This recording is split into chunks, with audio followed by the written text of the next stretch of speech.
Good. It looked like you were having a little trouble there. I wasn't first, but I got it now. Okay.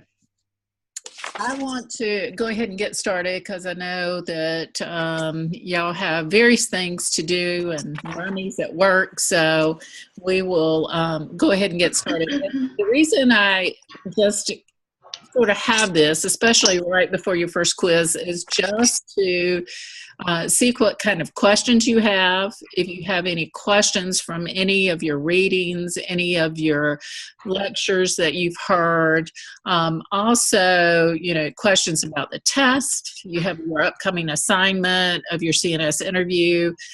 See if you have any questions there. And that's basically what it is for. The quiz, it will be a 50-item quiz. You will have multiple choice, true, false. It is open book, so you can use your book and your notes. I don't want you to get too worked up about that it's a quiz. I'm mainly looking to see that you understand the concepts of the roles of the CNS. And so that is basically what the test will be about. It'll probably be about 75 minutes in length.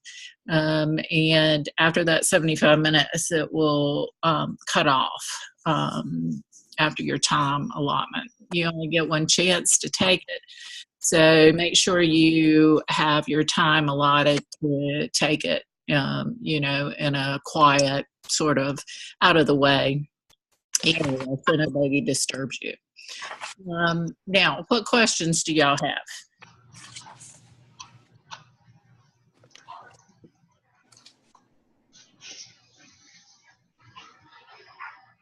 So you're definitely looking more at concepts and application than just strictly facts from the book and the readings. There'll probably be a mixture of both. There'll probably be some facts because I do that just to make sure that you have those facts down, that you have those facts related to the role of the CNS. But I will have some application questions, particularly about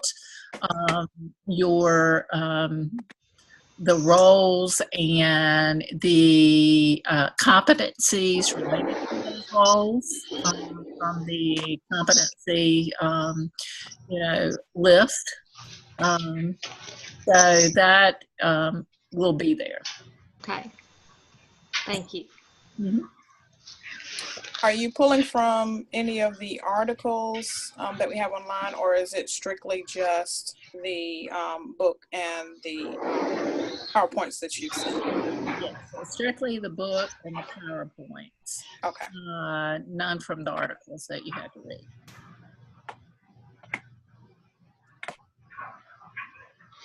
What other questions do you have?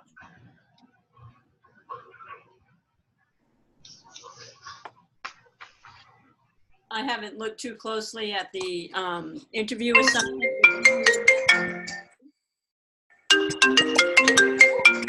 Somebody's got their phone. Okay. That was me. I'm sorry. Not your kid, but your phone. Okay. No, I'm sorry. That's worse than the kids that I have. The CNS interview assignment, I didn't look closely if you had given us a set of questions, particular questions that we're supposed to ask them, or if there's a certain amount of content you're looking for, and what's the format that we should write that up in. There are particular questions on the assignment write-up that I do want you to ask. You can add anything you want to those questions, but it's mainly to see how they function within their role. All CNSs function a little differently, so you will see some variation, and it's also to sort of compare what they do within their role to what our CNS competencies say, to see if there's a contrast and a comparison with those. It should be in scholarly paper, not to use table format, but a scholarly paper. In your American program, you have to write lots of scholarly papers. And so I am looking also to see how well you're doing with your writing and your scholarship. The CNS is someone who does research, so it is really important to know, how to put together a paper well. You not only have to put together paper well, but you have to write policies and procedures in that role. And so it's very helpful for you to learn, scholarly writing. I am a stickler, I will go ahead and tell you, for APA format. I do a lot of APA editorial work for PhD students. So just make sure that you follow the APA 6th edition guidelines. And I have a question as far as interviewing. I've never done an APA citation for interview. Is that listed in the book or like online on the writing lab? In this paper, you are doing a personal interview. What you'll find out in the APA 6th edition, if you use quotes from your, from the CNS within your paper, you will put that down as excuse my dogs, an in-text citation. But the one thing with a personal interview is you do not list it in the reference list. So but the APA will show you how to do the in-text reference.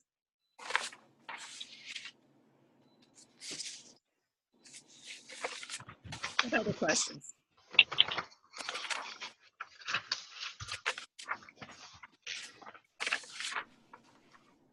So within that interview, are you looking for us to also cite articles or information from AACN to back up what their role or what they're saying about their role? Yes, I want you to cite references in there to support, or if you see that they're not performing something in their role that you think may be important to that role, you can cite the competency and say, this could be utilized within, their role, and you're not seeing that as in your interview with that CNS.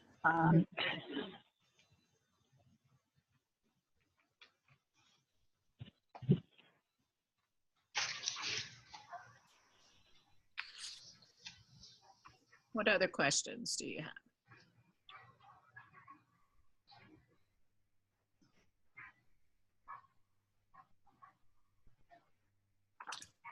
I know that it's just, it might be a little bit too early, and I probably will have another one of these before your last quiz. Just remember that this quiz covers modules 1 through 3. And then the last quiz, which is not cumulative, it will cover modules 4 through 6. The program development that you have to do for the end of the semester, I'll probably have another one of these meetings just to see if there's any questions, because inevitably a lot of questions come up about that. And so we will have another one of those probably shortly, because as we get to mid-semester, it seems like from mid-semester to the end of the semester, it goes very, very quickly. Mm-hmm. Because we have Thanksgiving in there, and when we're trying to wrap it up right after Thanksgiving, the end of the semester.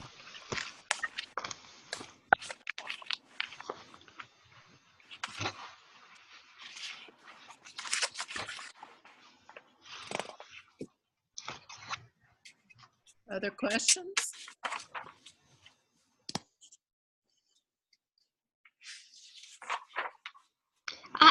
question about discussion board. Okay. So we don't do discussion board leaders in this class, right? No. Okay, so there's no discussion board summaries that are required. No. I used to do that, and I've thought a lot about it, and I just didn't think it was that important to do. A lot of other professors probably have various ideas about that. Their stance on it by using that in other classes is that, you know, MSN students should show leadership, but I can assure you that most of the CN come out of this program as CNSs. Number one, they're already usually leaders when they come into the program, and number two is leadership is part of our role, and you will be getting a piece of that in all your clinicals as far as leadership goes. So I just don't feel like that busy work really is helping you learn any more about the competencies and the roles of the CNS. Okay, thank you. Mm-hmm. Yes, thank you. Thank you. You almost have that in all your other classes. Yes, yes. Yeah, you do. So yeah, I got rid of that one. In fact, y'all are probably, I think y'all are the first class I've gotten rid of it with in this class, actually. I've gotten rid of it in some of the other classes I teach. Like I teach chronic illness, 16, 14, and those things. So I don't usually make them do it either. So. Well, that's awesome. Awesome. Thank you. Yes. What other questions do you have?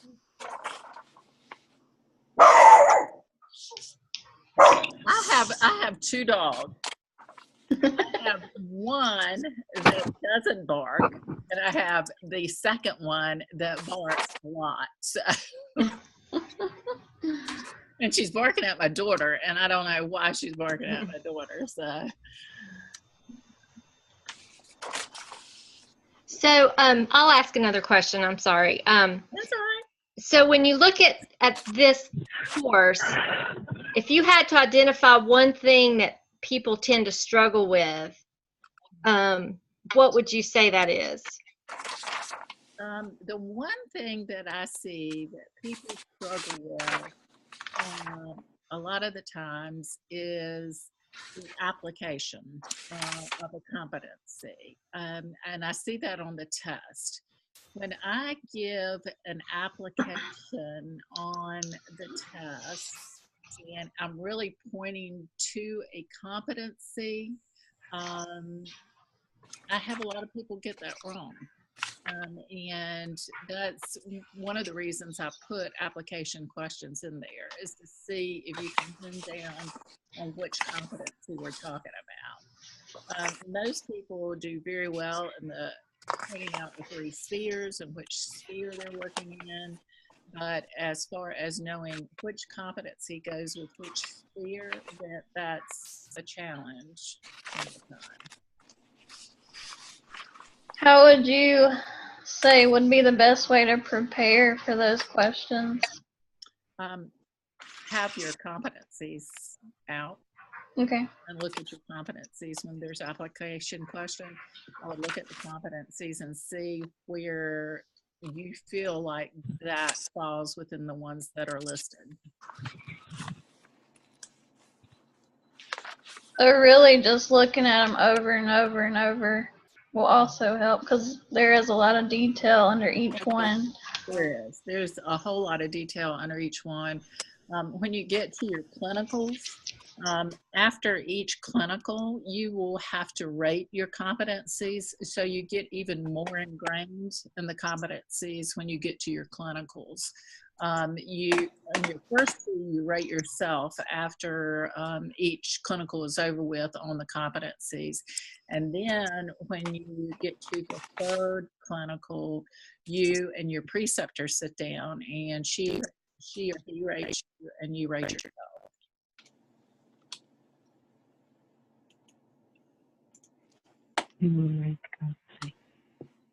Any other questions? Dr. Horn, this is Missy Marita. I'm sorry I joined the call a few minutes late. What can you please review the quiz again, what you had said prior to my jumping on? I just got this last bit. Okay. I said that the quiz is 50 questions. It's multiple choice, true, false. You'll have about 75 minutes to take it. It is open book. I am getting no questions off of the articles. They will only come from the book and the PowerPoints and the competencies. And when you take the test, you only have one time deal to take it, and it cuts off after 75 minutes. So you have to make sure you get it done within the 75 minutes. Okay. Awesome. Thank you so much. And I was wondering how that was going to come all together there. Yeah, it only covers modules 1 through 3. Okay.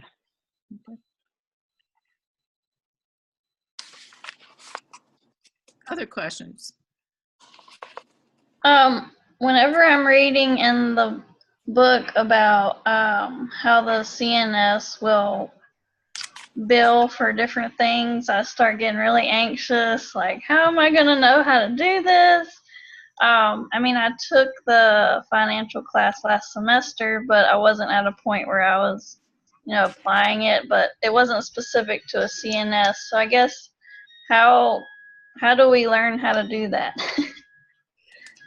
Billing in the CNS is different in various states, number one, in various institutions, number two.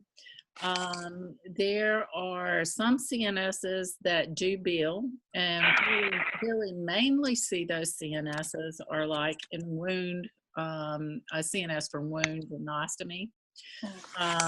We can see some that may be in a practice with pain that could bill. Right now in the state of North Carolina, I don't think that any of the CNSs bill. I think that the cost of the CNS practice is, absorbed through your pay by the facility itself. It's not that CNSs can't bill. CNSs can bill per CMS guidelines, but it's really up to the institution to decide which advanced practice people bill. And I can tell you that within most institutions, you have a department or people that are billing agents and credentialing agents that put that in the system. Okay.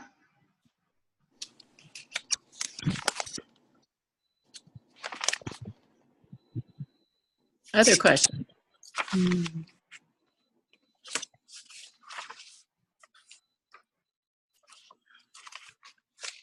In terms of our portfolio, I know we have a class on it in future semesters. I've been approached by other people at different institutions that keep asking about a capstone, that keep asking about our project that we need to do. And the way I understand our portfolio is that we just keep adding to it of things that we do and accomplish. We don't have a set specific project or capstone. Is that correct? Correct. There is literature out there that has looked and people have looked at the various difference. Did a thesis or a capstone make that big of a difference? And what it has shown is actually the portfolio does a better job sort of wrapping up your program in the end and reflecting back on how you met all the objectives of not only the program but the classes that you attended and what you have learned and you will take forward in practice. Now, what I normally tell students is when you finish your portfolio, download a copy of that portfolio, because you can go to your employer with it in hand and show them what you've done. Because when you do your practicums, you will be doing a number of projects. And we at least like to have one project where you do a cost benefit sort of analysis of you doing that project. And it's always good to show a potential employer, not only what you have done and can do by, reflecting back on your practice or practicums, but it's also good that you can show them that you also are you have the ability to do cost avoidance with their facility by decreasing cost. That's always, something that employers like to see in one way or another, whether it be by length of stay, whether it be and the cost associated with that, whether it be by bringing in a new product for like wound management, or whether it's related to you finding a new way to do patient education that facilitates discharge quicker. So there are a lot of ways to show cost avoidance as a CNS. Okay. Thank you very much. You're welcome. Speaking of the portfolio, is there like an IT person or someone, because I've been on there, but I don't really know how to format it and all that to personalize it? Is there someone, like a resource that we can reach out to? Yes, her name, and you can look her up on email. Last name is Ling, Liang, and that would be comma, because we go this way, and then at OU is her first name. O. And she's responsible for that platform, for the Okay. iWebfolio platform. How did you spell her first name? Her first name is OU. Her last name is Ling, Oh, okay. Liang. Okay.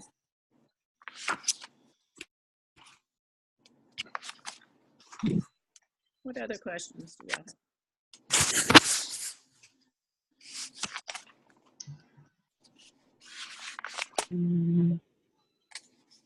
Sounds like we need to make good friends with the data analytics people. Where we work. Yes.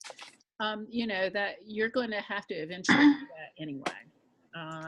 You have to, in order to do your job, to know, I tell you what was really important to me was to know CPT, DRG codes with my population. That's the way that I would look at their care and how to provide it in a better way. One of the populations, or one of the types of surgery patients that the vascular surgeons did in our facility was amputation patients. So when I first started in my role, the amputation patients had about a 14-day length of stay, and the DRG said it should be 5 to 6, and I thought there is no way I can get that down and put that low, but I did, and today they usually have a 4 to 5-day length of stay in the acute setting. So that is, a way that you can really show a tremendous cost savings for a facility. Even getting a length of stay down by 4 hours a lot of times is a savings to the institution.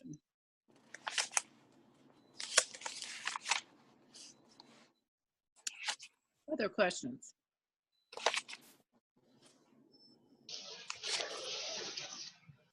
I like your doggy, Kelly. She's cute.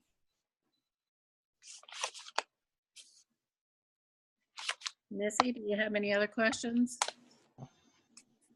No, I think those are the brewing ones at the moment. Okay. Just the big picture, like how am I going to incorporate all this? How am I going to move forward? How am I going to put my ideals in with the place I work? Like, the million questions nobody has answers for right now, but. Well, by the end of the program, you should have those. This is a process. Each course builds on the next course. So you will get to that point by the end of the program, and by the end, basically, of your practicums. Next semester, most of you will be in 6, 9, 8, 9. The only ones that don't take 6, 9, 8, 9 are the other people. They go into a different class. But 6, 9, 8, does a lot to prepare you for what you'll see within the CNS role. You will do an evidence-based practice project in that class, and it's a big one. And that shows you not only gathering evidence and putting it into practice, but policy writing and also looking at quality improvement through a CNS lens. So those are some of the things you can expect for the next semester. But by your third practicum, after you've finished 500 hours working with CNS preceptors, I think you'll have a good hold on it. Other questions?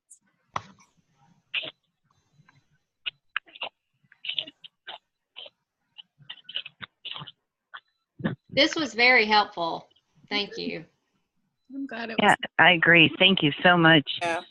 Do y'all like this platform? Yeah. Yeah, it works.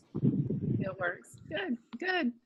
One of Angela's little kids coming in and doing that. Let me show you. Let me show you my Barker. Oh, it's so little. What's his name? Her name is Izzy. Izzy?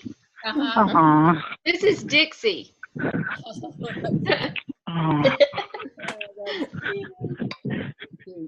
She's a mess. You're a mess. Okay, well, I am going to get off if there's no other questions.